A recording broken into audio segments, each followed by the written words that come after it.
Yu-Gi-Oh! An incredibly complex card game with tens of thousands of cards. However, what if each set was separated from the rest of the massive card pool and your choices when building a deck were extremely limited? In this series, in order to learn Yu-Gi-Oh! From the ground up, I will be embarking on an adventure through the history of the card game with Jeexx. In each episode, we will have access to all the cards in a select product, and using only the cards in that product, both of us will build a deck before playing a best of 3 match to determine the winner of the episode. We will move in a chronological order in the series, and with each new episode, we will forget the cards of the past in order to experience something brand new. We hope you enjoyed this adventure through Yu-Gi-Oh! And its evolution with us. Welcome to the historic Yu-Gi-Oh! Learning journey. What is up, guys? Jesus, that was a bad start. What is up, guys? And welcome back to the historic Yu-Gi-Oh! Learning journey, this time with the Infinity Chasers. Nothing else to add there. Let's just see what the set has in store for us. So, the big archetypes in the set are Infinitracks, who are Earth Machine monsters that focus around Xyz summoning and plan to make a pseudo towers in Megaclops. We have Witchcrafters that focus around discarding their spells to get different effects, and then when these are in the grave and you control a Witchcrafter, you can add them back to your hand. And then Evil Eyes, who focus around equips, and specifically the Evil Eye of Selene equip spell. The rest of the stuff here is just like generic like reprint support stuff for them. Sacred Village of the Spellcasters, which should probably ask Jeexx that can we just agree not to play it. And then there's like stuff for trains or like Earth Machines in general, more stuff for like Spellcaster stuff, generic. Wonder Wand there obviously as an additional like equip for Evil Eyes if you want, and Magic Cylinder as the sole reprinted trap. And I swear I didn't take that long, but I'll be right back when I get to my deck. And here we are. Yeah, that was like a 2-minute disconnect. I literally just went to save this before I jumped into recording the set breakdown. But here's what we're playing again. So I'm kind of revisiting trains, like looking forward to a lot of the like sets that are happening. And I don't know if I'll ever be able to play this deck again outside of like the anniversary episode. And Infinitracks by themselves are like a rank Xyz spam archetype that like doesn't really do anything super interesting, since you're only planning to make Megaclops that is a pseudo towers. Not really super interesting there. So I decided that, you know what, let's instead use them and play some more trains. So let's cover the new stuff first. Hurricane obviously we played last time already. You can special it as an extender. If it's detached from an Xyz monster center graveyard to activate the effect, you get an additional pop. And then for hand traps, once again, we have Ash Blossom, Joy Spring, and Imperm, 1 copy off, called by, so we don't get ashed. And triple terraforming to find our switch yards. I said we're just going to cover the new stuff first. I'm talking about the old stuff first.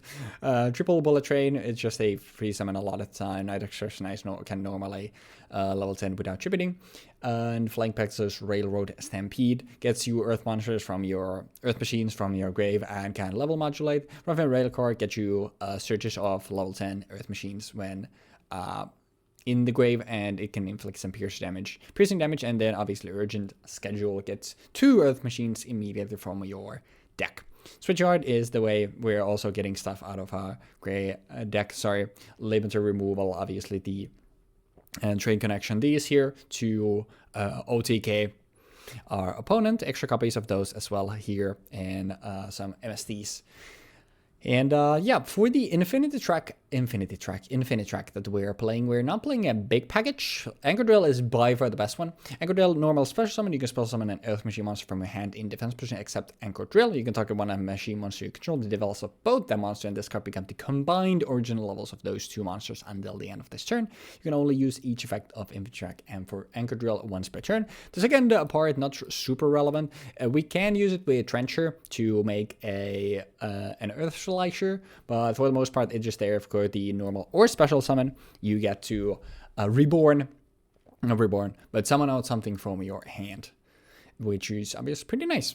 For Trencher, if you contribute an Earth Machine, spell summon this card in defense position, you can banish this card from your grave, then target a level 5 or lower Infinitrack monster in your grave, except Trencher, spell summon the monster in defense position. Only use each effect once per turn. Obviously really nice. We can distribute our Anchor Drill for this, get this on the board, or if we saw other way, get it in the grave. Like the grave effect is what we're mostly using this for, because we can obviously summon back the Anchor Drill, and this doesn't negate the summon from grave, doesn't negate, so we can summon back Anchor Drill and get the special effect again, which is really neat. And together these two can make Earth Slicer that we'll cover in a little bit. The last main deck card that we're running from Infinitrack is just a single copy of Outrigger X. Extension, your opponent can target machine Xyz monster you control with card effects. Once per turn, you can target an Infinitrack Xyz monster you control, spell summon from your extra deck one machine monster that is 2 ranks higher than that target by using the target as material. You cannot spell summon a monster for the rest of the turn except Earth Machine monster, and this is treated as an Xyz summon. But we will not be using this effect because we're only running the rank 5 and the rank 9. It is just here as a way to prevent our machine Xyz from being targeted. As for the side deck, the stuff that I didn't cover yet, I think I'll talk about MSTs. We have triple gold gadget and silver gadget just to get more machines on board, to get bodies and make links or rank 4s. And then we have a single copy of Marshalling Field. You cannot spell some monsters except machines. Once per turn, you can declare a level from 5 to 9. All level 5 or higher machine monster you control become that level. If a machine exists monster you control would be destroyed, you can instead send this grave. If this card is sent from the field or graveyard, you can add a rank up Magic Argent Chaos Force from your deck to your hand. Deck or graveyard, sorry. The level modulation is neat, but because it's level 5 or higher, we can't really use it, and it's not even at 10, so we can't even use it for that. So very unlikely that I would play it, but it's here as a one-off if for whatever reason the Trencher I really needed to be a weird level, because obviously like I can declare 6 and then because this is the combined original levels of those two. So if I declare Trencher to be a 6, then I can use Anchor Drill plus Trencher to make a rank 10 play in a pinch. But it's only one copy, it's in the side, very unlikely to come up. We do have a triple spin turn here as well. Activate one of the following effects. Target an Earth Machine Xyz monster you control in attack position and one monster opponent controls. Change the battle position of your monster, and if you do, destroy the opponent's monster. And then the other one, target an Earth Machine Xyz monster you control in defense position, and the spell trap your opponent controls change the battle position of the monster. If you do, destroy the opponent's spell trap. These are neat to obviously have pops for whatever you need, whether it's monster or spell traps, but the issue is requiring a machine Xyz monster. Like most of the time we're going to get to those, but like obviously if we're making it in attack position, we would just want to kill our opponent usually. But if we're going first, like this is something, if Jeexx also on a battle lock, then we know he's going to make us go first for games 2 and 3, then this is something that we can use. As for the extra deck though, the old stuff that you already know, 2 copies of Libe becomes a 6k beater, kills the opponent. You can summon it on top of either Super Dora or Gustav Max. Super Dora obviously can be unaffected by card effects except its own, so you can use this to summon something with protection. Or you can go for Gustav Max, burn your opponent for 2000. And then we do have Gear Gigant X here as well, just adds level 4 or lower machines from our deck to our hand. The flow, it doesn't matter. And Iron Wolf can make our Libe attack directly. So if we have a way to go into Iron Wolf plus a rank 10, then no matter our Jeexx support, we can just kill him if he's at 8000, because we make Gustav Max, burn him for 2000, rank that up into Libe, and use Iron Wolf to make Libe with 6k attack, able to attack directly.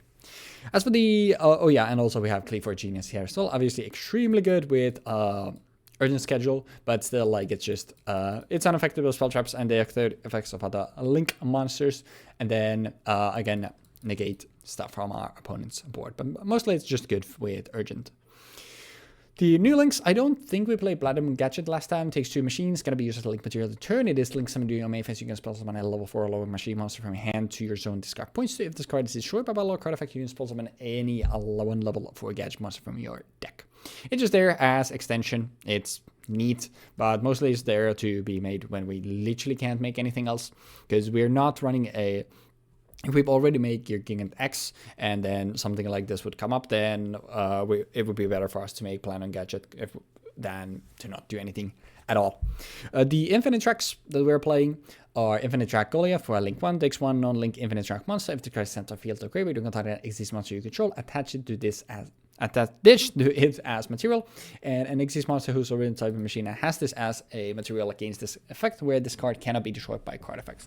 Obviously, making a leeway that is unavailable to be destroyed by card effects, and it being this big basically means it's unable to be dealt with, which is what this is mostly here for. That's why we're running 2 copies of, and we are running the boss monster. Very unlikely to come up in this deck, but it is here. Takes 3 Xyz monsters. This is Zodiac's best boss monster, by the way. Unaffected by other monsters' effect, except those of Xyz monster, cannot be destroyed by battle, except with an Xyz monster. You target an Xyz monster in your graveyard and a card your opponent controls. So special summon the Xyz monster from your graveyard and attach the opponent's card to it as a material. And any damage your opponent takes for the rest of the turn is halved. And this effect is a hard once per turn.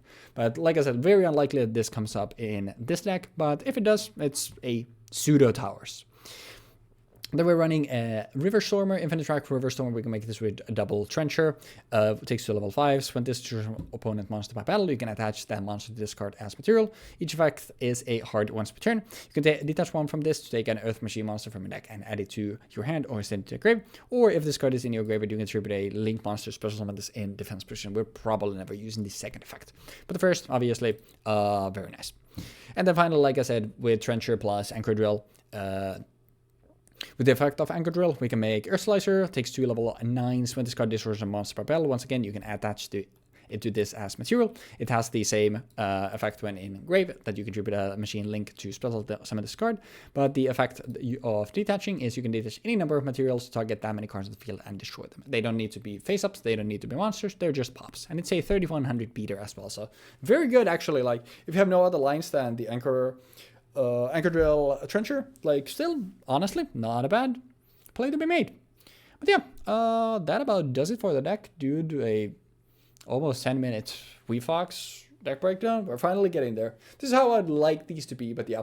Like I said, quite possibly the last Rite of Glory for trains. I'll see if I can jam it into set in the future as well, but obviously, if we can do some more train stuff and just showing for big damage, then I'm going to be very happy.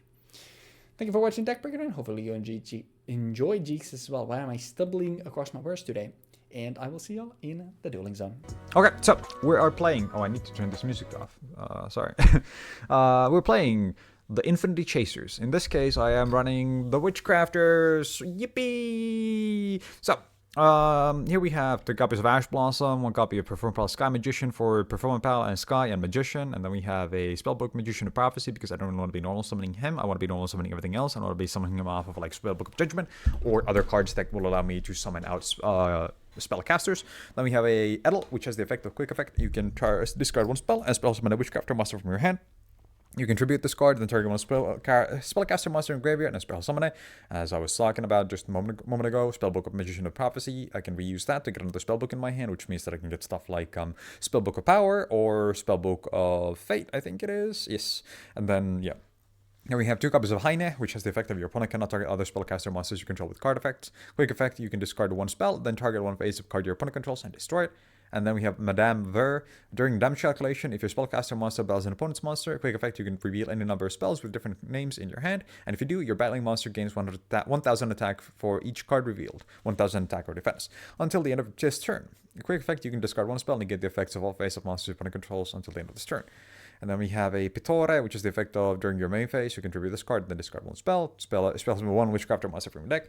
You can banish this card from your graveyard and draw 1 card, and then send 1 Witchcrafter card from your hand to the graveyard. Or if you have none, banish your entire hand.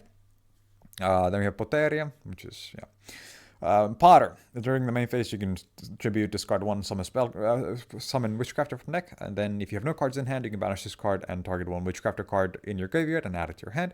Then we have Shmieta, which has the same effect of every other Witchcrafter pretty much, like normal summonable Witchcrafter. discard tribute, and then you can banish this card from your graveyard and send one Witchcrafter card from your deck to the graveyard, and then call by one copy of Hornet Drones, one copy of Shark Cannon, one copy of Widow Anchor, 2 copies of Engage, Spellbook of Fate, banish spellbooks from the graveyard up to the number up to 3, and then do a thing based off of the number you banished. Spellbook of Judgment, and we've talked about this card. For each spell you activated, add a spellbook at the end of your turn to your hand, and then also spell summon a spellcaster that has the same level as the number of cards added. Spellbook of Knowledge, you send to the graveyard either one spellcaster monster you control or one other spellbook card from your hand and draw 2 cards. And then we have a Spellbook of Power. We have Spellbook of Knowledge, the Secrets, which allows you to add another spellbook. Then we have Buy Street. The first time which Witchcrafter monster you control would be destroyed each turn by battle or card effect. It is not destroyed. You can only use one of the following effects of which. I'm gonna be honest. I think this deck sucks. This comes back on board if you control one Witchcrafter then return, and you can send this from the field to the graveyard instead of discarding. Collaboration, target one Witchcrafter monster, you can make 2 attacks per turn, and your opponent can activate spell or trap cards when you do. During your end phase, if you have a Witchcrafter, you can add this to your hand. Then creation, add a Witchcrafter monster, or set this if you didn't activate this. Witchcrafter Holiday, target one Witchcraft monster and spell summon it, and if you control a Witchcrafter, add this to your hand.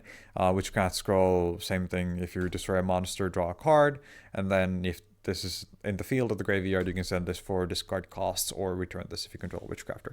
Witchcraft Masterpiece, if you control a Witchcrafter, you can draw one spell card in either graveyard, add one card with the same name from your deck to your hand, and during either player's turn, next to the turn this card was sent there, you can banish this card and a number of spells from your graveyard, and special summon from your deck a Witchcrafter monster with the same level.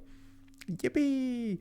Then we have more copies of everything that's in the deck, pretty much, just for the sake of having more. Then we have Witchcrafter Draping, which is another card that I did not put in the main deck, which is the effect of target spell traps up to your opponent controls with the number of Witchcrafter monsters you control, which is always going to be pretty much 1, because, return those targeted cards to the hand, and during your end phase, if this is blah, blah, blah, blah.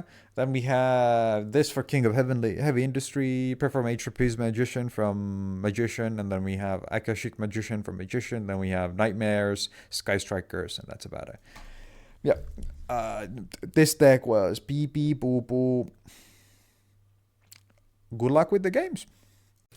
What is up, ladies and lads, and welcome back to the History Yu-Gi-Oh! Learning Journey, this time with Infinity Chasers. And it feels weird knowing that for the first time in forever, we have an actual buffer, and by the time you're seeing this episode, today when I'm, well, not today, but this week when I'm recording this episode, it's just me. Yeah, actually, there's no Jeexx here. It's just me. I'm not here, guys. It's when we're recording the episode, is the week that I'm going to be posting 136. That's a Spellbook of Judgment. That's a Spellbook of Judgment. Actually, how does this work with Ash, by the way? Because it's like... if you Ash it ashes the whole effect. You don't need to wait until end of turn. Yeah, because the end of turn effect doesn't activate. Yeah, it's just you add the cards. Yeah, it's an activation. I was mostly thinking because like Ash is really weird for stuff that's like you would add stuff, but because like if you just fire off a Judgment and then don't do anything, then Judgment doesn't count itself right up to the number of after this cost resolution. Yeah, okay.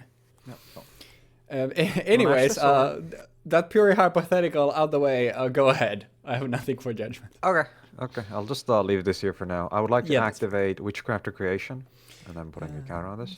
Deck to your hand during your end phase. You control this. Oh yeah, this is the Witchcrafter thing that every one of these had. During your end phase, you control Witchcrafter. Well, this is in your graveyard. You can add this to your hand. Oh, but it's one. Yeah, okay. You can only. I see.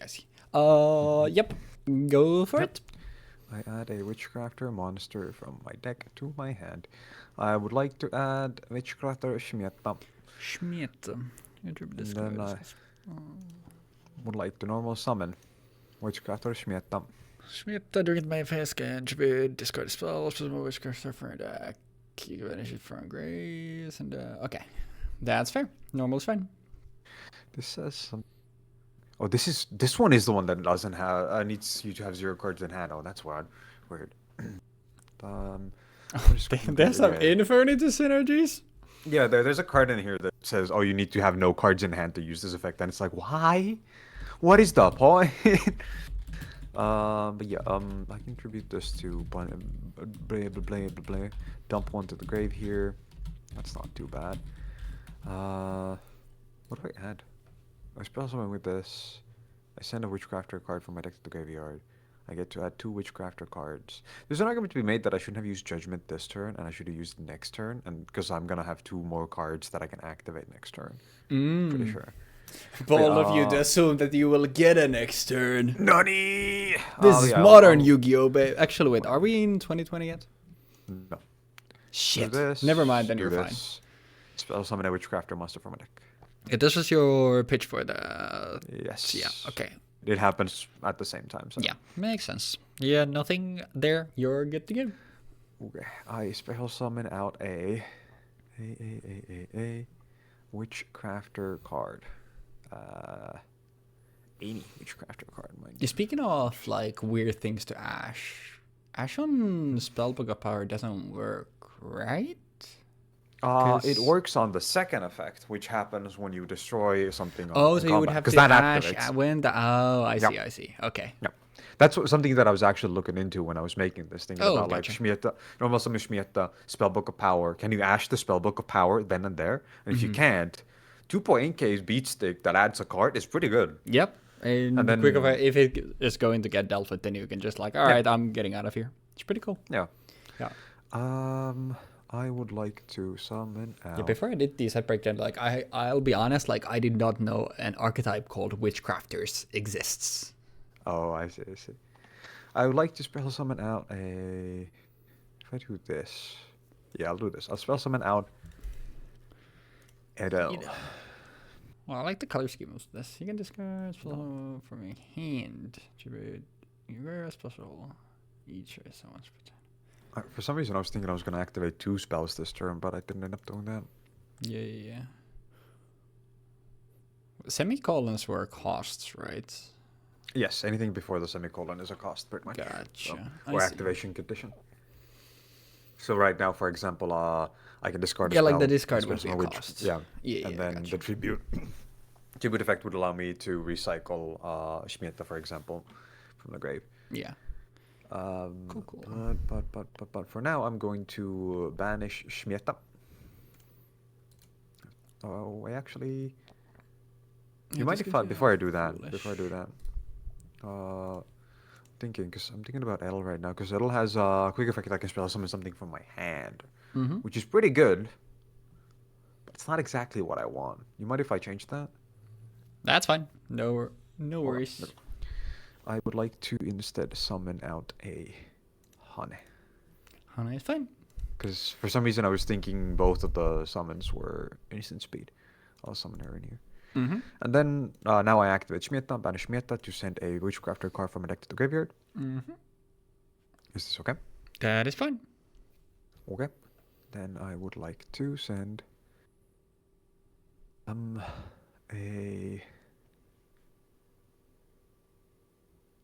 by street, I think. This one comes back, but that's not... Yeah, I'll send by street, which says that when I control a Witchcrafter monster, I get to place it back into the spell and trap zone. Gotcha. It's pretty useful. Then neat. I set, and then I go end phase, and I would like to resolve effects. Yes. I would like to activate creation and by street and judgment. Yep. And also creation. So. Wait, didn't you use creation? Oh, well, this goes to creation. Wait. Yeah, that's what I was thinking, but it's like you can only use one effect, so it's like either you use them or you use them for the discards. Yeah, you're right. But yeah, you're fine. I have no effects in face. By stream. Okay. And then do this. And I would get to summon out a level 1. Huge. Which I fucking forgot that I don't have one, because that's why I was thinking I'm gonna summon 2. Because there's this guy. I can't reveal it. There's Spellbook, Magician of Prophecy. Oh yeah, because the end phase thing. This is like you can place this in here. It doesn't activate. Yeah. I see. Yeah. Gotcha. And then I add this. Secrets in Secrets. hand. Gotcha. Correct. All right. Start, draw, standby, main. Does this do anything? I mean, I guess we'll start by... Oh, this doesn't let me do it. Because this lets you... If a Witchcrafter would discard, you're gonna send this instead. And then it protects stuff. And I don't know what the back row is. I mean, let's start with, since I do not have monsters, I will just fire off an Imperm on Heine. Yeah, that's fine. Then, let's see what we can do. Urgent schedule. Yeah. Gives me a 4 and a 10. Sorry, 4 and a 5 or higher. But they're negated and only machines can swing. I think we'll go for... Actually, would I rather go for... It's always this. It's always... Is it actually? What do you do? Okay, yeah. It's always Railcore for the 4 or below, and I'll go for 5 or higher, I think.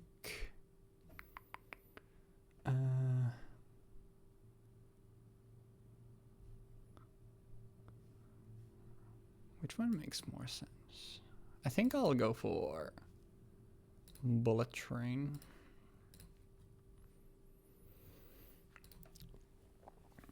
Well, And those two.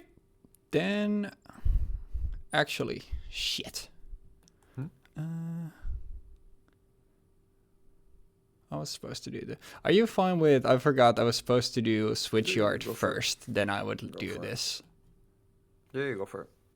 Yeah. So then, like, the... no, the first one doesn't matter. The second one, like, I can just add something I would instead. For is it? It's blah, blah, blah, blah, blah. There was... wait, I was reading the wrong card. Because I wanted to first pitch this to have the graveyard effect live. Then Switchyard would add to my hand. I was going to say, like, I was supposed to have enough to make a 10, but yeah, I should have Derek Crane in hand, and then I activate Urgent Schedule, and then I go for these two. An Earth Machine is specialed, so I can special the Derek Crane from my hand. Yep. Everything gets halved. I will use... I guess this doesn't matter. Yeah, no. Then I'll normal. Railroad Stampede. Normal effect. Only one target. I will target Trencher. Does this... Yeah, it's all in defense specifically. Then I will go into the extra. I will overlay with these two. And I guess I'll be greedy. I'll go for Gustav. Yep. And then I will go for detach. Burn you for 2000. Derek Crane gets detached. I will target this back row. In response, I just fucking improve this guy. All right. Column is negated. Then, does that change something? Maybe a little bit. Oh yeah, I don't play that card because I'm a fucking dipshit idiot. Shit.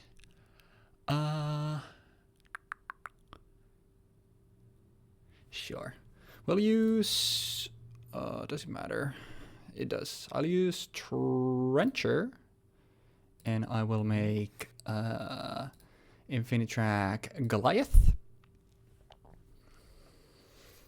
And then I will use these two. And I will overlay for, I guess, I'll overlay for this because it doesn't matter. Actually, I need to have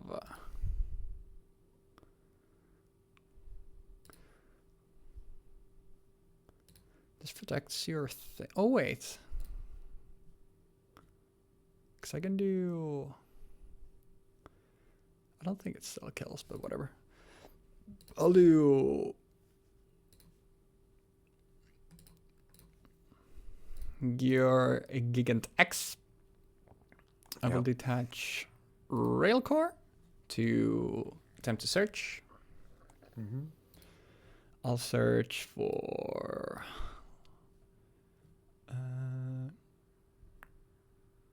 this is I'll go for Railroad Stampede.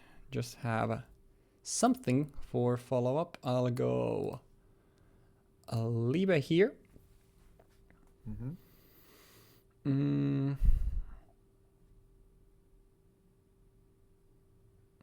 much damage? That would be what? That would be 36, 72. It's not enough, but I think it's still fine.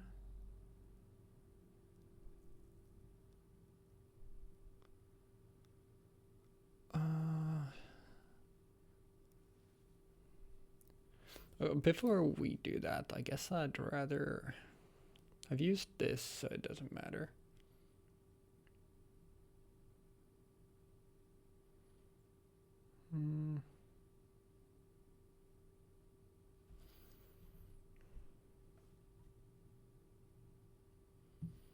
This.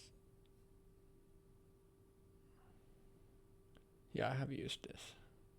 I should have gone for the other one. It's fine.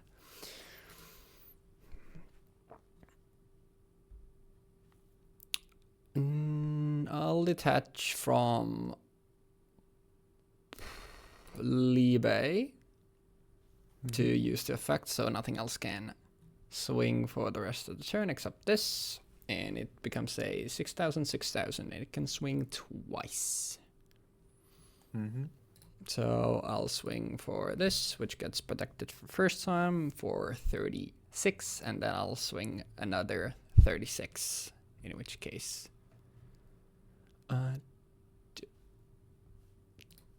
then unfortunately I don't think there's any way for me to make a second Gustav to actually do things. So instead we will simply what is this? Is just the protection, and then you can use this, and sure. Set one, and good luck. Oh yeah, end phase. Rough and Railcore adds a level 10 machine, and then Go next. Alright. I'm not gonna wait around for that. That's fair. Because it's just done at that point. I mean, yeah, if you don't have disruption next turn, I just make Gustav and also have more boys. I love pre-2020 Yu-Gi-Oh! During Link Era Yu-Gi-Oh! It's absolute fucking dog shit. Which part? Because it could be a lot of parts. It's the whole thing, all of it. It's just glorious.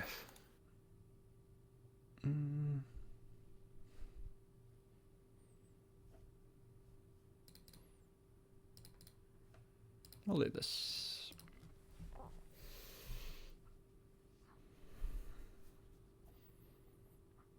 Oh, I just now realized it's 45 cards.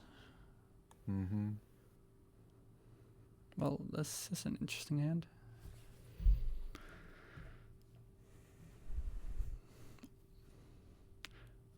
Potter. Act the artifact. Potter. Yep. Nothing here. Yep. And then summon out. Shark. What do I even summon in this position? Oh, this is the one, yeah, with no cards in your hand. Yeah, which is weird. Yeah, It's this, like, what well, a strange effect. Yeah. I guess it's because it's like, okay, you want to discard a lot in this type, so it gives you something there. But it is interesting. Nothing here either. No. Then from here, do I even have anything I can do? Anything decent? Anything good? Anything worthwhile? I can summon this guy out. But this guy doesn't even do anything because I don't have cards in hand. Interesting. I was initially gonna play just pure Infinitrack, but the like exes that Infinitrack has are really boring, and you're basically just trying to make a pseudo towers. So I figured I don't think I'm playing trains after this anymore, so I'd rather just slide in some Infinitracks and just play trains. Mm-hmm. Whatever. No, not this one.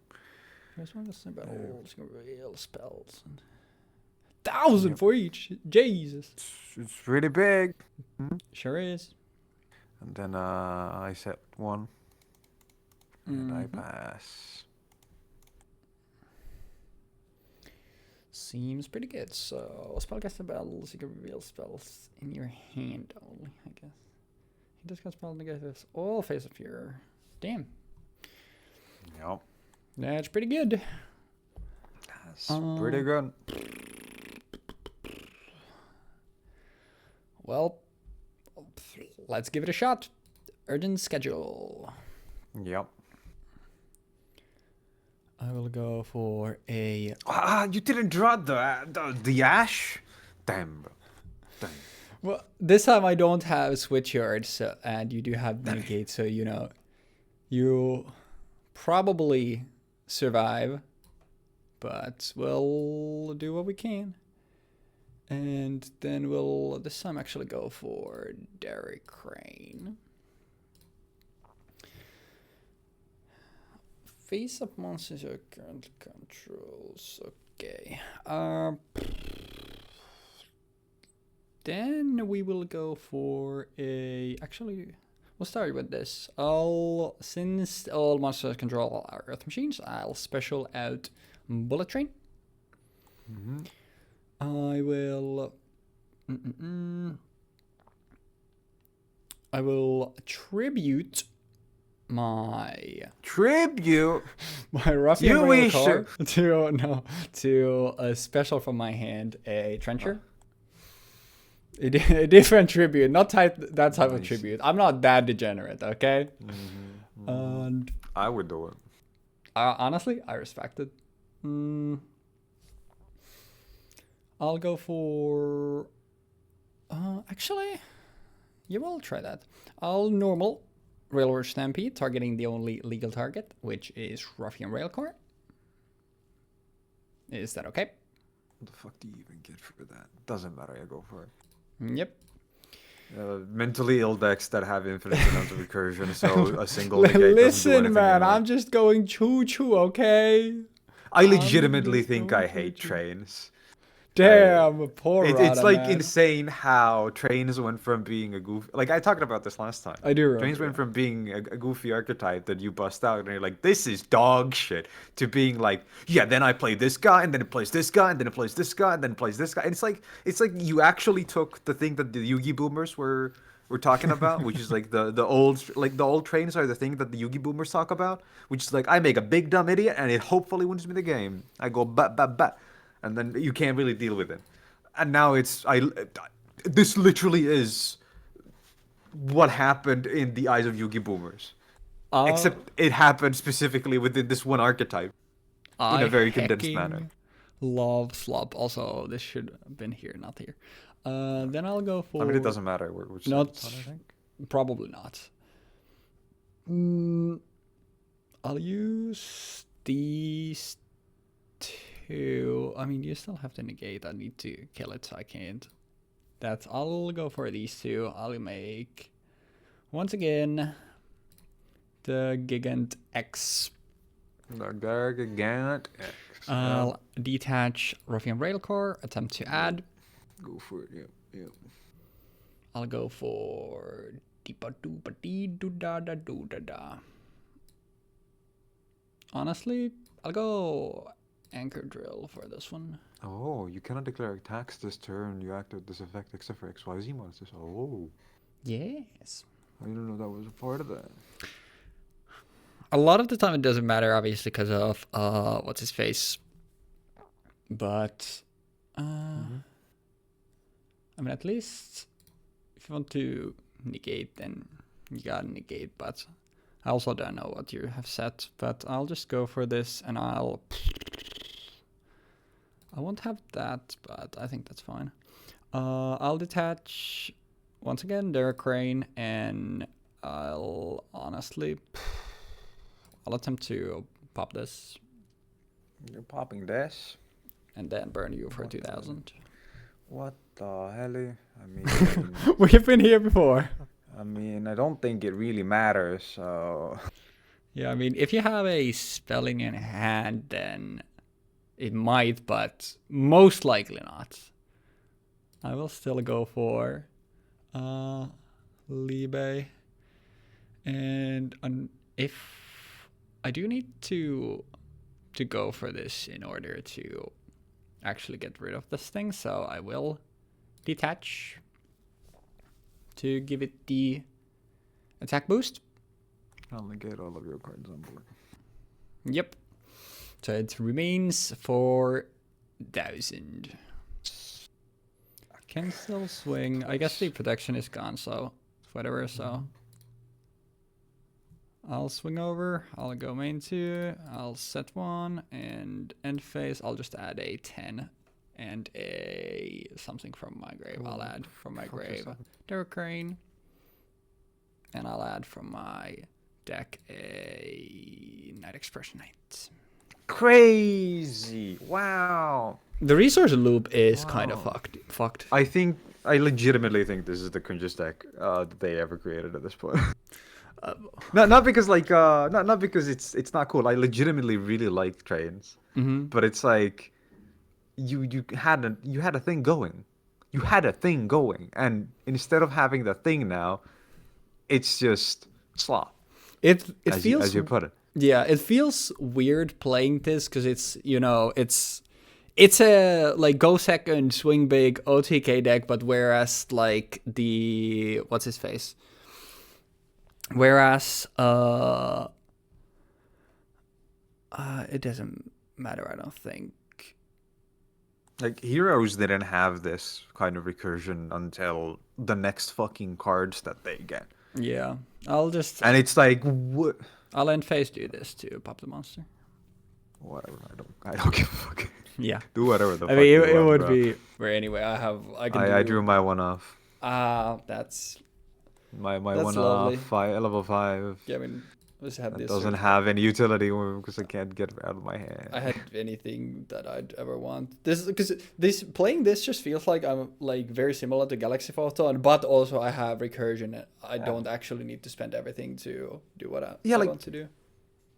Galaxy Eyes is exactly the thing that I'm talking about as well. It's like the deck that just makes a big fucking idiot, right? It makes a big fucking idiot and swings really hard. Yeah. That's what trains were. And that's what Galaxy Eye was for the longest time. And it didn't have the means of just infinitely doing that. Infinitely fucking doing that. And the reason for that was because it didn't really sell that well.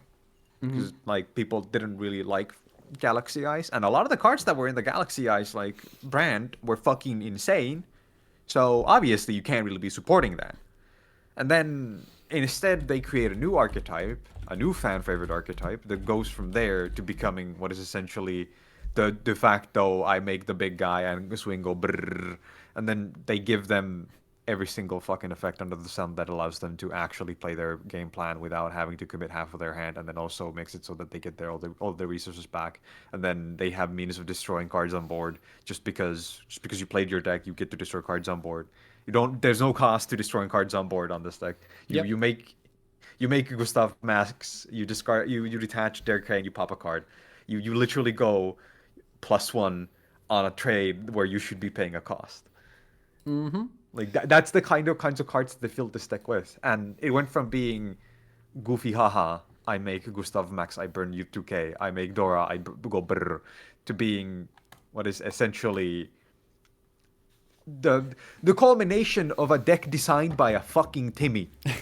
I want everything in my deck. Everything in my deck. This is like Trains is like the strongest perfect Timmy deck, because it's like if you're actually playing against like at the time like the best decks, like this deck is a joke. But when you're playing a casual format like this, being able to basically every single turn, because like I mean I have triple urgent schedule, I have when I put anything on board and I can put stuff in the grave, like with Bullet Train and Ruffian Railcar, like there's so much searching going on. Like I have so much access to my deck. And after I put a big asshole on the board that most likely kills you, even if it doesn't, thanks to Ruffian Railcar and the Super Express, Super Express Bullet Train, like basically every single turn I'm getting like what usually, like obviously I did more than that, but I don't need to do all that. Like I'm getting 2 resources back, and the 2 level 10s are all I need to go for the OTK, which basically means like I'm threatening OTK. If I somehow don't do it, don't worry, next turn you'll have that all over again. When you can just rinse and repeat that. We're basically like, obviously if you're comparing it once again like to the actual like crazy archetypes, like it doesn't feel that crazy, but in a like less powerful format, like basically I will every single turn I'm threatening to kill you, and somehow you need to get through that and kill me before that stuff happens when I'm recurring my resources, is kind of nuts, especially when it's like both of those are like okay stuff in the grave where you literally need like you need to have like cold bites or ghost spells or something, and it's not even, or obviously the ash, but ash if you had ash in every single scenario, then then those those don't matter that much for the stuff you're recurring. But it's still like the fact that you're both recurring basically infinite resources while also threatening OTK every single turn is kind of crazy. Because like I've gotten back into MD. You know this by now, but like you just don't. I've gotten kind of back into MD. I've been playing Salad now, and that's the deck that just infinitely recurs resources, but it's not like threatening a kill. I mean, it is with the access code stuff, but it's even that, like, which is a really good deck. Like that's like you have a great resource loop, but you don't have that packed with that, hey, I have this big red button at all times that every single turn I'm pressing, and if you don't have flares up, your helicopter is going down type. Which is like, kind of crazy. I have to stress, I do not think trains are a good deck. I think they're like as you said, the de facto Timmy deck pretty much. From this era, this is the deck that you were playing at locals if you wanted to pretend you're funny. Yeah. But the problem is, it's not funny. It's like what you're thinking is funny is playing Burning Abyss that swings for 6k twice per turn. Do you think that's funny? I don't think that's funny. It is like, it is funny that like the decks that I play are like, okay, I kill you if you don't disrupt me. If you disrupt me, then well, I'm not playing the game anymore. But I guess like that's a lot of what my Yu-Gi-Oh! More boils down to. And I guess like that's why also people thought like Tier Element was like, even though it's a Tier 0 format, like it was kind of cool because it was like you still get to like do a lot. Your opponent is constantly doing a lot, but they're not preventing you from playing the game per se. But like she said, like Jeexx isn't about just trains being crazy or anything like that. It's more like, obviously it's not a very interactive archetype in the way where it's like there are literally 2 outcomes, and one of the outcomes is I just immediately kill you, and the problem being the resource loop. Whereas like when Jeexx talked about like Galaxy Eyes as a like reference point, like that's the deck that also kills you. But if you stop it once from killing you, they have no cards left and they have nothing. It's literally like I'm spending all my resources and 17 special summons, so you can Nibiru me whenever you'd like to kill you through whatever you have. But if you stop me, then it's like, all right, well, I blew my load to kill you, and now I'm left with nothing. No, it's Which makes it more like, this is fair in a way. But this is also a Jeexx deck. said, comparing it to actual good archetype, it's different. But in this context, obviously, that's how it is. In a significantly more limited context, a deck like this is by far, because like when you think about, like, let's put this into the framework of a draft. This is a deck that builds its mid-range board off of 1 or 2 cards, and it will kill you next turn off of those 1 and 2 cards. And if you disrupted it, well, it doesn't have anything. Like, you're using like 2 out of your 4 remaining cards in hand to maybe set up a single guy that can maybe do something, maybe stay on board, maybe prevent you from getting killed. But if you get urgent schedule off, it doesn't matter. If you just get this thing off, you're having a good time. Also, this fucking thing too. Yeah, this is the era when like every single archetype just seems to get like the craziest fucking field spells. Dude, you were in chat yesterday, and I literally went, "What do you mean you guys don't have a field spell?" About Witchcrafter. I think I remember I did hear you say that. Because like I was legit looking like, where's the field spell? What Yeah, do I this is, slot like, in for the 3 era. terraforming? Yeah, that's the thing. Like these 2 cards that like now one in my banish and one top of my grave are a perfect example of kind of this era where it's like every single archetype that comes out, they get a field spell that at the very least add something archetypal to hand. And the urgent schedule is such a like perfect spell. Well, in general, they're spells, but there are different ones as well. But usually they're spells where it's like this, well, this is a funny haha bad archetype, so we can give them something fucking crazy. Where it's like I love using like more modern example is I don't remember, I want to say it's Reptilian Ramifications.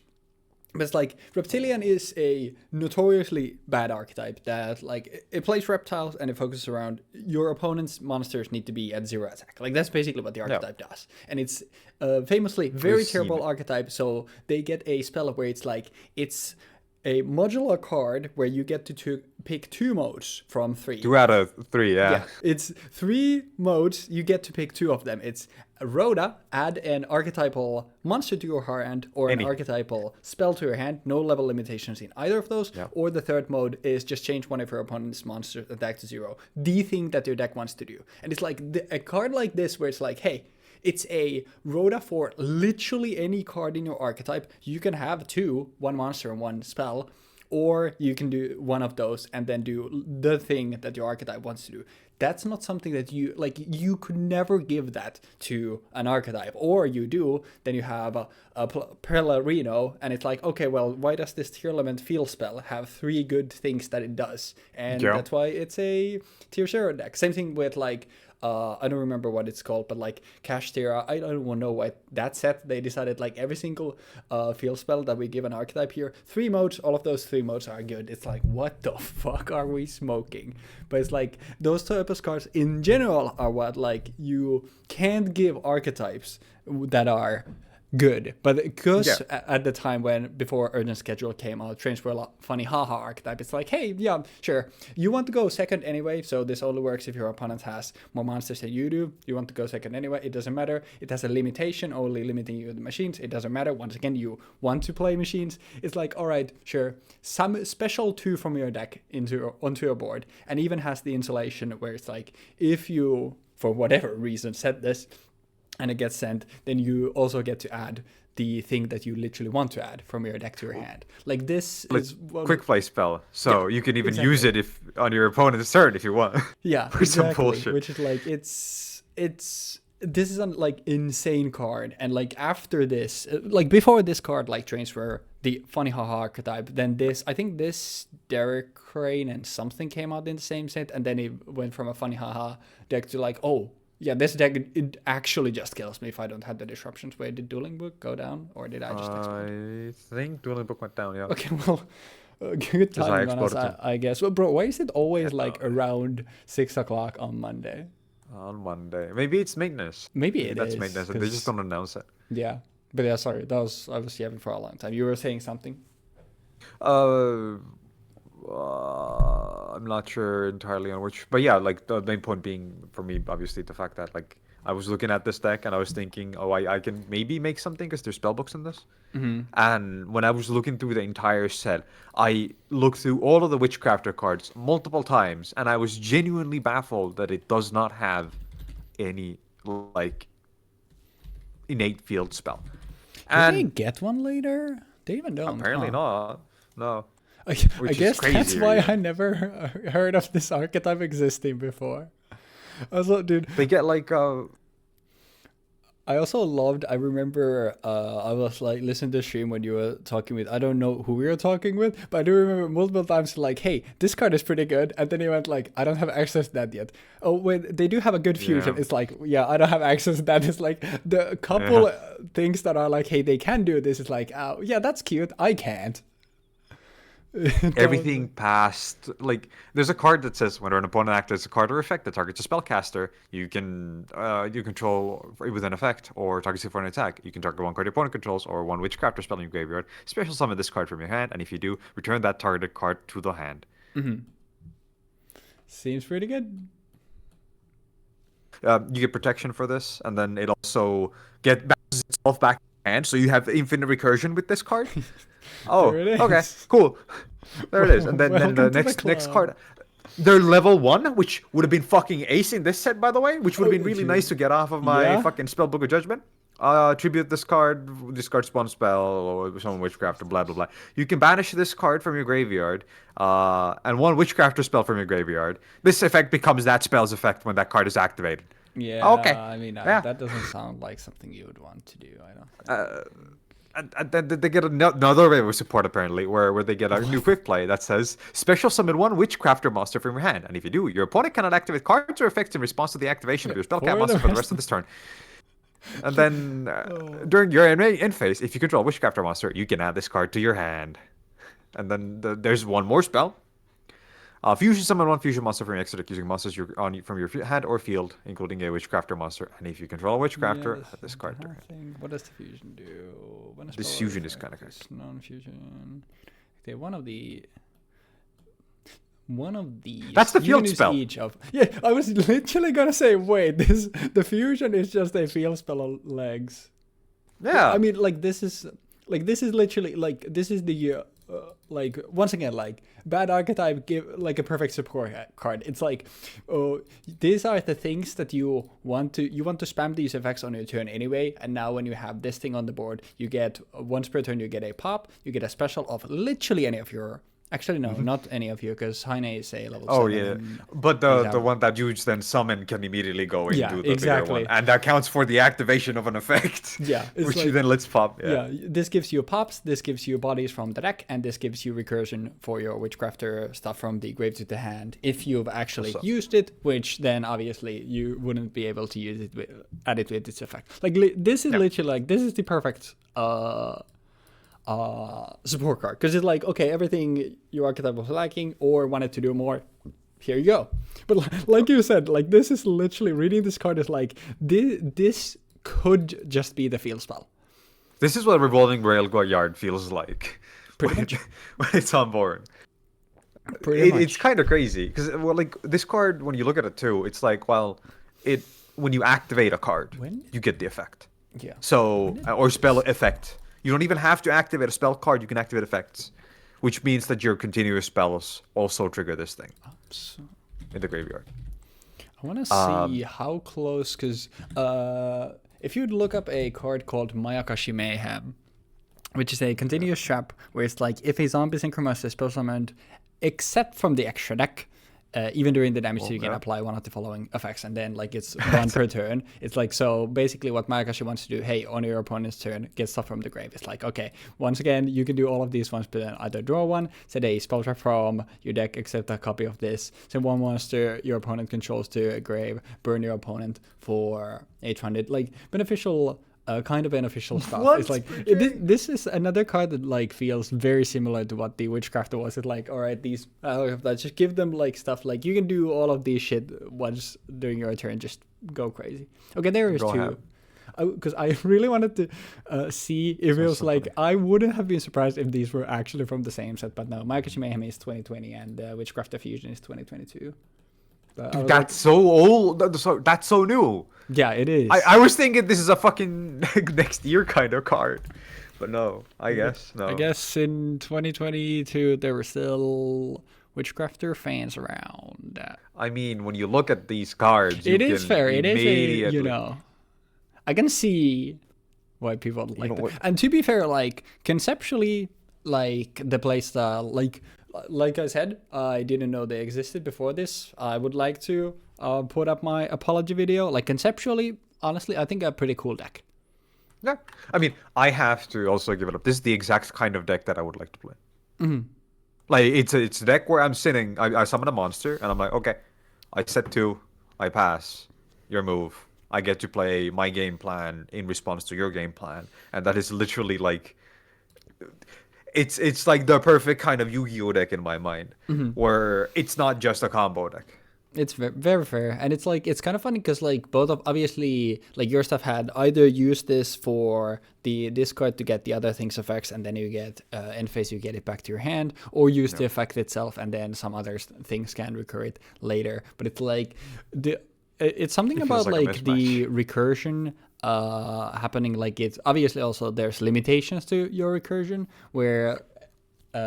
Whereas like for the stuff with Ruffian and okay, the only limitation are like 1 per turn. Okay, gee, Oh my God. how can I live with this? But there's also something like the control deck having the recursion. It makes a little more sense than it being like okay, I threaten to kill you every single turn and it's all coming back and it will keep going until either you die or I run out of cards or die. Where it's I'm like actually gonna use. to me on. it feels like it makes more sense. Yeah, like I'm gonna use Heroes as an example for this. Heroes, for the longest time, went like, I am gonna play my hand, and after I play my hand, I'm top decking the whole fucking game, bro. Because that's what the deck used to be. You didn't used to have a way of actually making sure you have cards in hand. So when you played your fucking polymerization to fuse your fucking or miracle fusion to fuse your liquid soldier or your crosskeeper, whatever the fuck, and drew 2. You didn't go +1 for that play because you went -3. You just spent 3 like you spent polymerization. Fusions. Yeah. Glory days. And now it's like heroes end on 4 to 5 cards in hand, and on top of that they can play through fucking anything because they have infinite amounts of recursion. Not recursion. They have infinite amounts of resilience. Because they put so many ways. That's also something about trains. Trains have a lot of resilience for a deck that seems like it should just die. Like after they get rolling, right? Yeah. They don't die to like, oh, I'm gonna imperm you, or I'm gonna Veiler you, I'm gonna Ghost Ogre you. They specifically die if you ash their one big card, and then they can't really play. Yeah. But if they get to play, your other forms of hand traps aren't good enough. And even in They're that, not strong enough. even in that case where it's like, okay, you have the Ash for the urgent schedule, it's like if you happen to like you have a Night Express Knight with either of the other 2 10s, like that's still just an immediate like you just go the rank 10 climb. With, like, and that's what like I think makes it crazy is like there you have like semi-reliable starters, you have a lot of consistent like searchers, and you have the recursion and you have the punching power. Like to me, this is what the pinnacle power of a Yu-Gi-Oh deck should be in my mind, which is why well I guess tells a lot about me as well, where it's like we're earlier saying like this is the perfect Timmy deck because it can do a little bit of everything, but minus the negations obviously, because like going first I'm gonna make Gustav Max and burn you for 2,000. And then you sit there, but then I'm like, well, it's my turn, and I'm gonna normal summon this guy. I'm gonna go -2, well -1. Then I'm gonna go and send a card to the graveyard. It's gonna come back on board at the end of the turn. Then Then I make this other guy go -1 again. Then I discard another card. Now I'm at 0 cards in hand, and now I kill your guy. Yeah. Real Great. material recursion is miracle summoning elemental hero Electrum to get then the banished cards back. True. With Modern hero players could never. Exactly. But like for heroes also, there's something in relation to this discussion that we just had about how good decks don't get specific types of cards. Heroes didn't get like good forms of interaction built into the archetype for a really long time. They had like plasma, and for a while it was just like, well, I get to pop a card on response. I get to when you attack me, I get to kill something, or it was like some super specific Thunder Giant or something else that you would need to play to actually have a way of killing something on board. Then they got DPE, and that shit was everywhere. Yep, I mean that was just like the hero decks weren't the one reaping the rewards for that. Yeah. There was other ones like, oh yeah, just I just get to play I throw in this commander and not this commander, the Denier. Yeah, Denier and Dasher. And actually before I think Malicious and Dasher. before Denier it was it Celestial? Oh yeah, Celestial too, because Celestial got banned. Yeah, Celestial and Dasher. I'm thinking of Malicious because with Fusion Destiny you dump Malicious if you're doing something with it. So yeah, I remember the early builds were like Celestial and Dasher, because like, okay, Dasher, maybe you get a free special, and then Celestial later you can just banish it and Dasher, and then you also draw 2. And you have a recurring pop now on your board. Which is kind of weird to negate, because it happens in the graveyard too. Cause you can call by it. You can also like sales ban and stuff like that. But yeah, it's really weird to prevent the summoning itself if you don't have negate set up specifically for hitting stuff in the graveyard. Yeah, because you can't like imperm this thing because it's because it activates in the grave. So you need to actually like basically call by or ghost spell. Yeah, so that's it. And then even specifically, you can't ghost spell the card when it's being summoned. You need to ghost spell the card when it dies. Because that's the weird part about it. Because the effect says next standby phase, special summon this card. Yeah, so because you can't obviously on that coloration. Because if you're trying to ghost spell that, then it's like, well, it's no longer in the grave because it's over. Yeah, it just resolves and hits the board. Yeah, that's right. Now, with the new evil hero stuff, they put a lot of things into heroes that I felt like they would never do.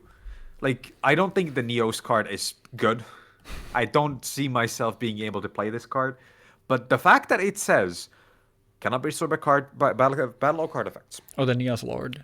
Yeah, if this card is special summoned or a monster is sent to your opponent's graveyard while this card is on the field, you can target one face-up monster your opponent controls and take control of it. Oh, this card is cool as fuck. This is like, you look at this card and you think to yourself, this is a hero card? You printed a what now? You printed a Neos that has a like an interaction? What? That's cool. Like, but this is one of those things where I never expected them to print something like this. Because Darklaw and DPE are perfect examples of why heroes getting legitimately good effects is scary. Because getting a good, easy card to summon with good recursion, with an insane, like, actually, like, insane effect, all things considered. 2 targeting pops. When it dies, it comes back. Reduce all of the attack of your opponent's monsters by the amount of your hero monsters in the graveyard. These are all legitimately really good effects. Yep. And then on top of that, well, obviously Darklaw. I don't need to talk about Darklaw. Yeah, like we've talked about Darklaw. We talked about Darklaw. These 2 cards showcase just how insane good hero cards would be, and that's why everything needs to be limited to heroes now. Nothing can really seep out, and every card that they print tries to be like, you can only play this in heroes. Yeah, it kind of sucks, like, like, okay, you've made a good boss monster. When it ends up, the best place to play it is like, okay, well, Darklaw now gets played in with Mass Change 2 in fucking Burning Abyss or any other, basically any other dark dark deck, and it's usually better than in the deck itself. Yeah. And DP is like, okay, well, you put 3 cards into your main deck and 1 card into an extra deck, and now you have access to this, and then you get to also play a deck that plays this and doesn't have to play other heroes. It's unfortunate because like it's such a like fickle line that you need to teeter on when it's like, all right, we want to give this archetype a good boss monster, but we need to make it specific enough that it remains their boss monster and doesn't end up being something like, all right, just splash this into everything, which I feel like they've been better lately, and they do still, obviously. I do feel like they still want to occasionally make the very splashable things, like obviously stuff like Zeus and Access Code Talker, like those are just like timeless. And more later the it was written well. Typhon. Yeah, it's just Typhon, but I never remember how you write it, but so I can't find it here. But it's like the basically the thing that it negated everything above 3,000, which is a very common breakpoint for a lot of boss monsters. During your turn, return after your opponent cannot spell summon 2 or more monsters from the extra deck. You can also extra summon this card by using 1 monster you control with the highest attack, if tied. If you do, you cannot normal summon spell summon for the rest of the turn. While this card is extra summon monster in the field, neither play can activate effects of monsters with 3,000 or more attack. And it has 29. Yep. And then it has the effect of you can detach 1 material from this card and return 1 monster from the field. Yeah, that card is crazy. Yeah, and the thing about that last effect, return 1 monster from the field. It doesn't target. This is like one of the greatest forms of removal in the game. Yep. The only thing that is greater than this is, I shuffled this back into the deck. Yeah, literally, like, shuffle 1 card back to the deck. Yeah, like, there's a reason why that kind of removal in Magic was phased out in favor of, like, unsummons. Because it's just like, that's not fun. Yeah. Oh, thanks. I love that for me. Yeah. But yeah, one thing that I did learn about this is that this is definitely a deck that I want to make it on Master Duel, because I do not care about my random opponent's feelings. Yeah. Also, like, it's a really good deck for Master Duel because it's a fucking Feast or Famine deck. Oh, yeah, 100%. By the way, I'm going to say this out loud. I fucking hate Master Duel as a format, and I think Master Duel as a format is by far the least interesting form of Yu-Gi-Oh! And it's strictly because of the fact that it's like, well, you gotta play 3 copies of Ash Blossom. Well, you gotta play 3 copies of Ulos. You gotta play 3 copies of Molchar. You gotta play 3 copies of this. And it's like, okay, why? Yeah, well, because you need to be prepared for every deck in the format. It turns into basically like, all right, if you can play fucking 6 cards of your actual archetype and 34 non-engine, then that's literally the best possible deck. That's the thing that I hate. Yeah, like, because hand traps are necessary. There's a reason why also we implemented hand traps into this series, but that's the thing, is like the limitation we have on hand traps, I think, adds so much, because it's like you need to pick and choose, like, usually, I do say, like, according to the set we're playing, whereas, like, 99% of the time, I'm just gonna be like, yeah, just give me a fucking Ash and Imperm. But in some sets, there is an argument to be made where it's like, okay, maybe I want to play Droll and Ghost Ball.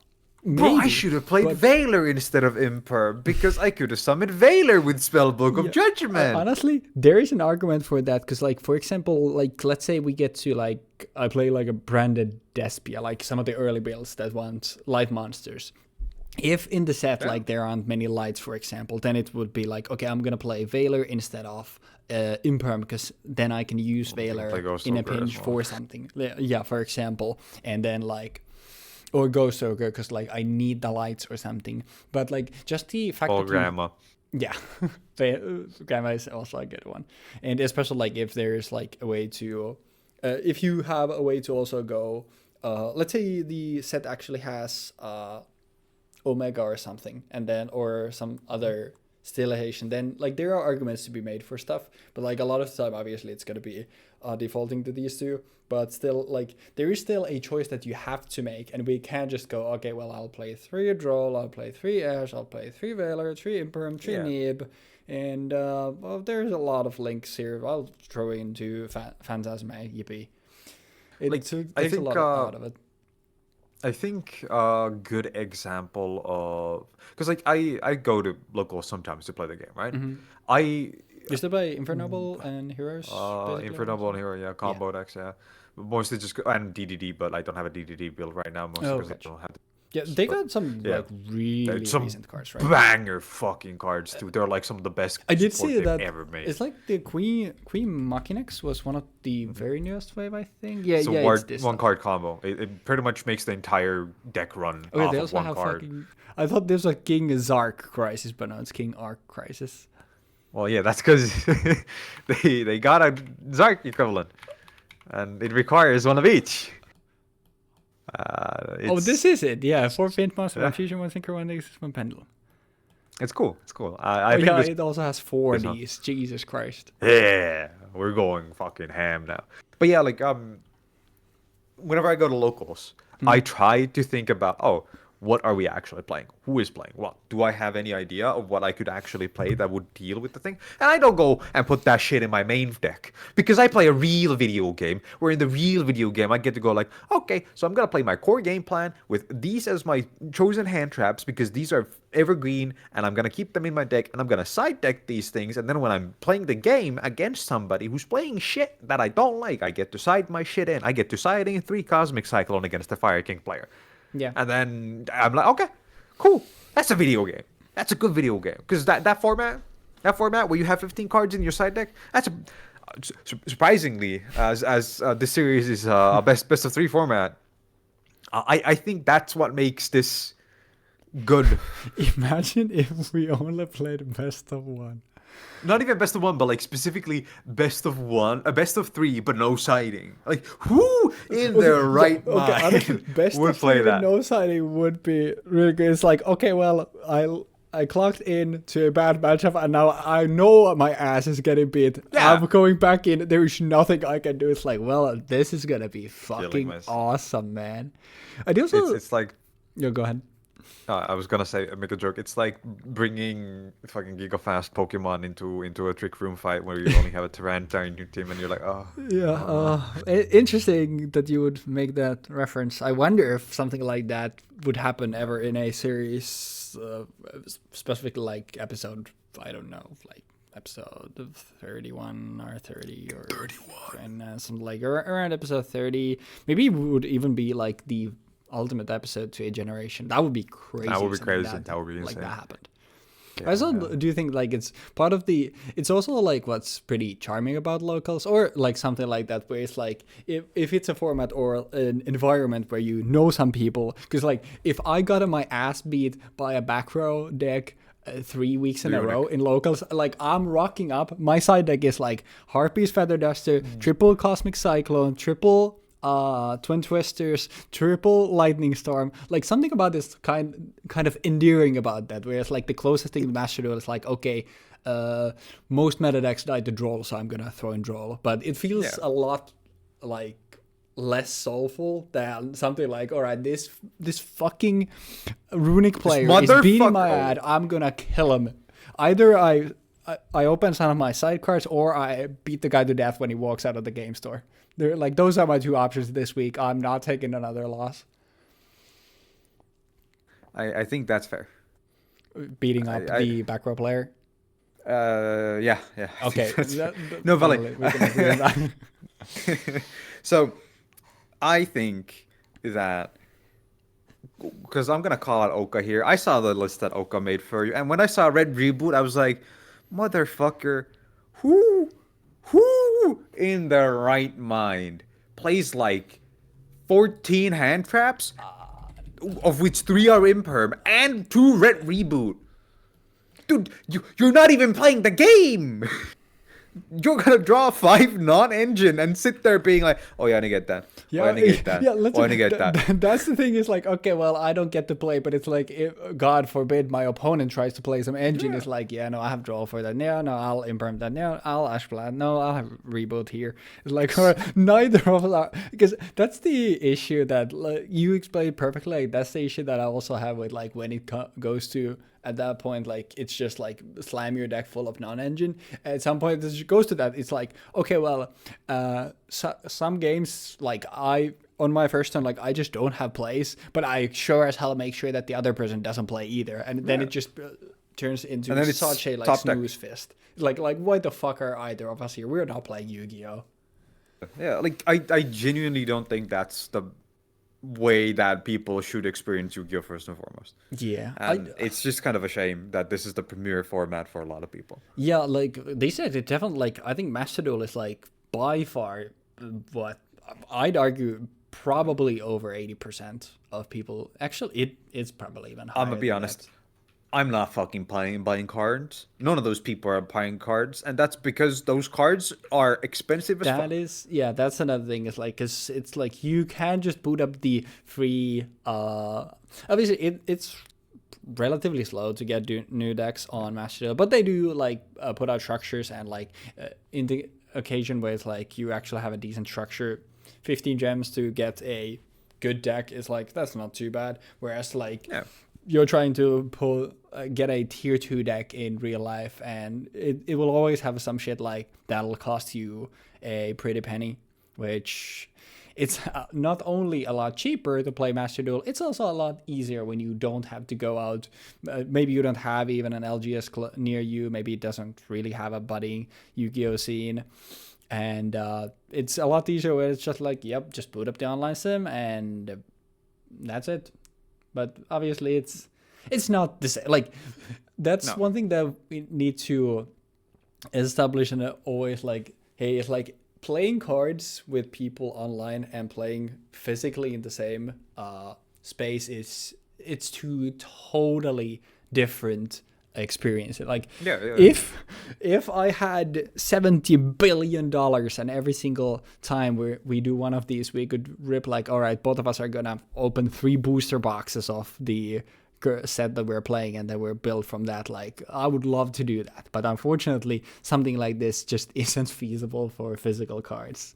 No. So especially because a lot of the sets themselves are out of print entirely, or like insanely expensive. Yeah, exactly. So it's like, for convenience sake, like something like this is obviously great, and to some not some degree there, to a lot of degree as well, like Master Duel, it's getting a lot of Yu-Gi-Oh to a lot of people that otherwise would never engage with it by enemies, and obviously that's better, a lot better than not being exposed to it at all. I agree. Quick last note on the thing about like microcosms of metas, right? Mm-hmm. The idea of like you have a meta in your locals and you're playing to beat that meta, and then when you go beyond that, you need to know what you're playing against on the like higher stage. You can make the argument for like, oh, Master Duel is that stage. You're on that stage when you're playing in Master Duel all the time, but it's not, because you design your side deck and your main deck to beat that's those decks. The lack of side deck and best of one is just what, like, it will always be so different. And but, like, there's only one of it now, but still a maxi, bro, just fucking get rid of that card. Yeah, like, you draw that card, you drip that card, you dump that card, you're like, okay. Especially now when it's at one, it's like, establish your board, your opponent starts their turn, you draw maxi. It's like, dude, what the fuck am I here Why would you allow this card to have this? Like, just put, like, a couple of lines of text on that card. One of the first most, like, lines of text you want to put there, if it is if it is not your turn, and it is the first turn of the game. Yeah. You can use this card's effect. But instead of putting that on Maxi, just fucking shoot Maxi on the back of the head and print a new card called Mincy and put it there. Mincy is like the tiny version of the C's, and it's like, it's a coward, so he can't fight, but it's friends with Level Leader, and they go on adventures together, and they're both gonna get have a new solo mode for Master Duel that you can also sell lore alongside with. Yippee. But I started talking about the microcosms, and I got a bit sidetracked to explain about the wider meta. I was thinking about like Commander. I think Commander is a good way of describing like microcosms of meta, because it's about, well, what are your friends bringing? Is your goal as a player to play and win against all the things your friends are playing? Like, are you trying to constantly up your deck, improve your deck to beat the people at the table, or are you trying to up and make your deck more interesting so that you can have interactions with the other people on the table? Yeah. Or are you just trying to like have a good time and not really caring about what you have? That's also like what makes like multiplayer formats like Commander like so interesting. Because that's actually funny you brought that up, because I was literally like talking with a friend about this yesterday, because we very recently we like played Commander over here, and like one of my friends who doesn't play Magic at all and doesn't really understand it, like was just asking about the games, and then I don't remember what led to the conversation, but I just brought up like it's pretty funny, the like basically type of table that we usually have. So like we have more people there like from time to time, but like if I'm explaining the core group, which would be like Yudo, Nipa, myself, and then one person that is Nipa's brother, you didn't know him, no, but it's like that the dynamic in that table is so like funny, because it's like Nipa is the combo player who like every single time he'll have like multiple infinite combos in his decks. Usually those take a lot of resources though, so they're not like CDH combos, but it's like always there needs to be like some combo sequence that immediately wins him the game on the spot. His brother is like there's not like one archetype of deck that a lot of his stuff fits in, but he's like the one person in the table that actually plays like really good cards. Like he plays good cards and good decks, and usually tends to be like the scariest person on the table. Yudo is the wild card, where it's like he'll either, because I mean that guy just breeds card games, so it's like if he wants to make a good deck, he can make a good deck and he can play it well. But it's like there is that aspect, but it needs to be something like interesting enough for him, which like famously like Rashmi, but usually like some control thing definitely needs to have blue in it, but something like that. Or on the other hand, the last game we played, he played Kongmin the Silent Dragon, which is a card from Absolute cinema. God knows how far in the past, and the idea of the deck is that every card in his deck, everything is unsleeved, and it's stuff that came out like before the year 2000. And okay, buddy, if that can't be true, because that shit, nah, man. It was. I saw it with my own eyes, and it's so fucking funny. And then I'm the tribal player there, who's basically like, the other players are trying to, well, to varying degrees, because God knows Kongman is not trying to win the game, are trying to win the game. I'm literally there. I'm putting my creatures on the board. I'm just chilling. I'm sitting there and I'm chatting with people. I don't have a problem with anybody, but the moment you poke some of my shit, I'm gonna fucking kill you. Like I'm the eye for an eye guy in the table. It's like I have no problem. Except the eye that you poke out is like my entire fucking skull. It's literally like, oh, you poke me a little bit, I'm gonna rip off all your limbs. Do not touch me. So it's like it's for such like different people on the table that it makes the dynamic like interesting, which is like what in general what like makes multiplayer formats obviously a lot different. Dude, we're like filling the Yu-Gi-Oh! Learning journey bingo board, because like we have complaining about current format, check. Talk about Magic, check. DDD Glaze, we got that too. Talk about other series that we're doing, got that as well. We're just ticking all the boxes. If you're playing the Yu-Gi-Oh! Learning Journey bingo, let us know how many bingos you've hit. Because at this point, you gotta have hit at least one. At least one, yeah. For sure. I have to say, the idea of playing a completely unsleeved deck, it reminds me of the Gotti video from Ristic Studies, and it's a really good video, and the idea of actually doing that is insane. I can't bring myself to do it, but it's a really nice and novel idea. Yeah. So... I did tell him that like the final touches would have been that instead of his deck being in a deck box, it should have been just double wrapped with a fucking the word rubber band. A rubber band, Because still, if I go to my parents' place where my Duel Monsters cards are still, I know that there are 2 piles of Duel Monsters cards, and they're just double wrapped with rubber bands, and that's it. This fucking pair. That's like... I know. But yeah, I think Commander is a really good microcosm of that. This also like, because when you think about like you mentioned the decks that Yuto builds, specifically the kinds of decks that he builds tend to have, I would say, one very unifying theme that is really fun to toy around with. Because like when you think about Rashmi and like when you think about Maelstrom, like when we built Maelstrom, the whole idea was just like we're gonna fucking cheat shit out. And we're not going to do it efficiently. The goal isn't to win. It's to do the dumbest shit and get the most stuff out of it. And It's a banger deck. Yep, it is like it was a very cool deck, like because of this, he played a like decent amount. So it's I do agree. It's also one of those decks where I remember him telling me that somebody asked to borrow it because they wanted to play it because they looked at it and they're like, "This is weird. This can I try?" And after they had failed to do anything for like 8 turns in a Dude. row, they just gave up and were like, "Does this deck ever win?" Dude, he loves that shit when he plays a deck and feels really powerful. He borrows it, or someone else borrows it and doesn't do anything. Like, dude, if there's one thing that you can never give him it's that, bro. That dude lives for that shit, dude. That's the goal. I'll never. If you don't get his deck, he's gonna be like, "I'm ready to get my deck." Yeah. He's so happy with that shit. Bro's gonna hit the fucking Anya Smug side eye. It's like, hey, well, what did you think? Oh, it doesn't do anything. Ooh. Yeah, oh, interesting. Man. And then like he'll play the next guy. It's like, yeah, the deck doesn't do anything, right? That smug bastard. Yeah. I really appreciate whenever he ends up doing that. It's really interesting seeing like him talk about Fab and whatnot and bring up decks. And I'm just sitting there for a minute trying to figure out what the deck that he's like talking about is doing, because he used to just like give me a deck list and try to figure out what it does. Mm-hmm. And I'm still like at least two out of the two actually that he's shown me. And then with Riftbound, I haven't actually got any deck lists from him, but the games that we played, I felt like I got some sense of what the fuck was happening because of the way that his decks were built as well. And that dude is actually making good money off card games, so W. Huge W. Man, W. Weaponized autism. It's so fucking good. Powerful. Yeah.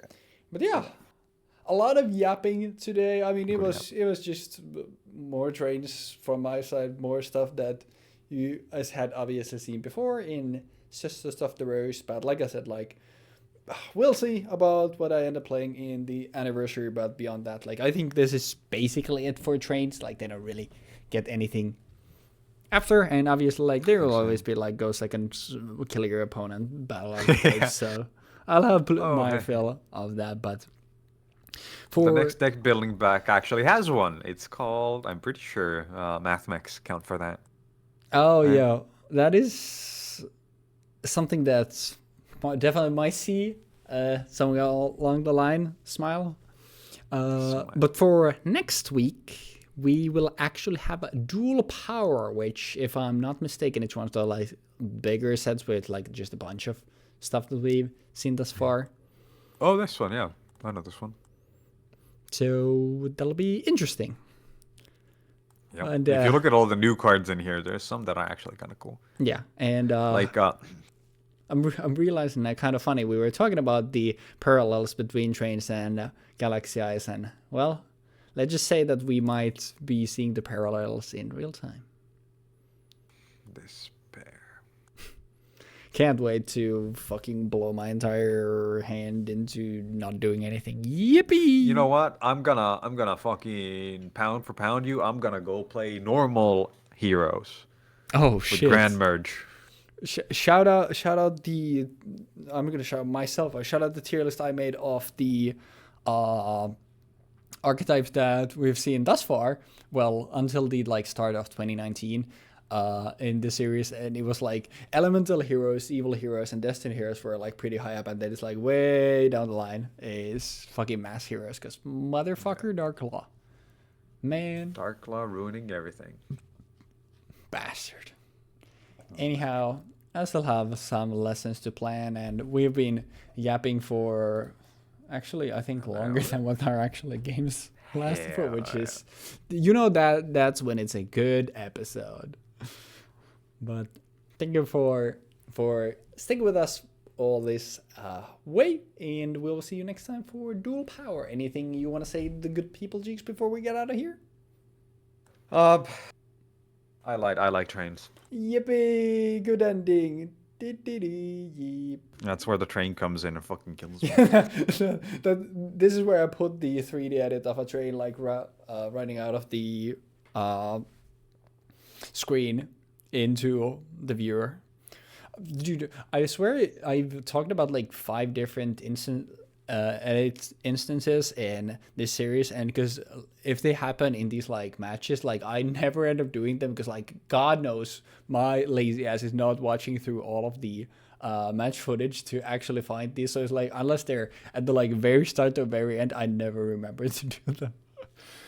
But if I don't do it, imagine a train coming out like the center of the screen and just running into the screen. And now this bit is going to be awful if I actually do that. Actually, it's awful anyway. So you know what? We lost. Just do it now. Just do it now. Just do it. It's there. But yeah, you just have to wait and see in the episode if it's actually there or not. But we'll see you next time for Duel Power. Thank you for watching as always, and have a great rest of your week. Peace.